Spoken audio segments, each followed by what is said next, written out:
പാലത്തിലെ photo session കഴിഞ്ഞ് ഇപ്പോൾ കാണാൻ കിട്ടാനില്ലാത്ത ഒരു ടൈപ്പ് റോഡിലൂടെയായിരുന്നു യാത്ര. അതായത് കുണ്ടും കുഴിയുമില്ലാത്ത നല്ല റോഡ്. സിറ്റിയിലൂടെ ഡെയിലി ഓടിച്ചു മടുത്ത ഞങ്ങൾക്ക് സ്ഥലം കാണുന്നത് പോലെ തന്നെ ഇമ്പോർട്ടൻ്റ് ആയിരുന്നു നല്ല റോഡിലൂടെ ഒരു റൈഡ്. ഇടയ്ക്കിടയ്ക്ക് ആളെ തപ്പാൻ വേണ്ടി വണ്ടി നിർത്തി നിർത്തി വന്ന ഞങ്ങൾക്ക് ഒരു റെസ്റ്റ് ആവശ്യമില്ലായിരുന്നെങ്കിലും കാടിന് നടുവിൽ നിന്നൊരു ടീ ബ്രേക്ക് ആവാമെന്ന് കരുതി. എല്ലാവരും ടീയും ലൈമും ഒക്കെ കുടിച്ച് നിൽക്കുമ്പം ദേ വരുന്ന നമ്മുടെ സ്വന്തം ആനവണ്ടി KSRTCയുടെ ഉല്ലാസയാത്ര. ഇത് ശ്രാവൺ പുതിയ വണ്ടി എടുത്തതിന് ശേഷമുള്ള ഫസ്റ്റ് റൈഡാണ് ഇവൻ്റെ.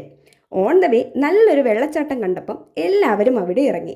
പിന്നീട് ട്രിപ്പ് കഴിഞ്ഞ് എത്തിയപ്പോഴാണ് അറിയാൻ കഴിഞ്ഞത് ഈ ബ്രിഡ്ജ് റീസെൻ്റ്ലി വന്നതാണെന്നും ഈ വെള്ളത്തിലൂടെയായിരുന്നു നേരത്തെ വണ്ടി പോയിക്കൊണ്ടിരുന്നതും എന്ന്. മാമലക്കണ്ടം റോഡിലേക്ക് തിരിയുന്നതിന് തൊട്ട് മുന്നേയുള്ള സ്ഥലമാണ് ഇത്. ഇവിടെ നിർത്തി എല്ലാവരും ഒന്നിച്ചെത്തിയെന്ന് ഉറപ്പായതിനു ശേഷമാണ് റൈഡ് വീണ്ടും തുടർന്നത്. ഈ സ്കൂട്ടറിൽ വരുന്നതാണ് അനുപമയും ആതിരയും, ഞങ്ങളുടെ ഗ്രൂപ്പിലെ ഏക സ്കൂട്ടർ റൈഡറും അതുപോലെ ഫീമെയിൽ റൈഡറും. ചെറിയ ബാഡ് സ്ട്രെച്ചസ് ഓഫ് റോഡും പിന്നെ ഇത്രയും ബൈക്ക് റൈഡേഴ്സിൻ്റെ കൂടെ പിടിച്ചു നിന്നതിനും ഇവരെ സമ്മതിക്കണം. നല്ല കാം ആൻഡ് ക്വയറ്റ് ആയിട്ടുള്ള വഴിയായിരുന്നു ഇത്. ഇതിലെ പോകുന്ന എല്ലാ റൈഡേഴ്സിനും ഇവിടുത്തെ കുട്ടികൾ ടാറ്റ കൊടുക്കുന്നത് കാണാം.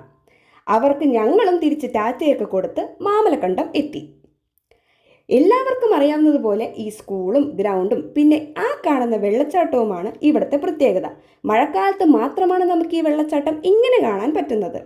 ഈ റൈഡ് തുടങ്ങിയപ്പോൾ തൊട്ട് റൈഡേഴ്സിന് വഴി തെറ്റുന്നത് ഒരു മെയിൻ പാർട്ടാണല്ലോ. എന്നാൽ ഈ സ്കൂൾ എത്തിയപ്പോഴും പകുതി പേരെ കാണാനില്ല. പക്ഷേ ഈ വട്ടം കാണാതായത് ഞങ്ങളുടെ ലീഡറിനെ തന്നെ ആയിരുന്നു. ഏതായാലും കാണാതെ പോയവരെ കണ്ടുപിടിച്ച് ഞങ്ങൾ അവിടെ നിന്ന് നേരെ ലഞ്ച് കഴിക്കാൻ പോയി. ലഞ്ച് കഴിച്ചുകൊണ്ടിരുന്നപ്പോഴാണ് ഞങ്ങൾ ഡോണി ബ്രോയെ മീറ്റ് ചെയ്തത്. ഇനി കാണാൻ പോകുന്നതാണ് ഞങ്ങൾ എല്ലാവരും ഒരുപോലെ ഈ ട്രിപ്പിൽ ഏറ്റവും എൻജോയ് ചെയ്ത മൊമെൻറ്റ്സ്.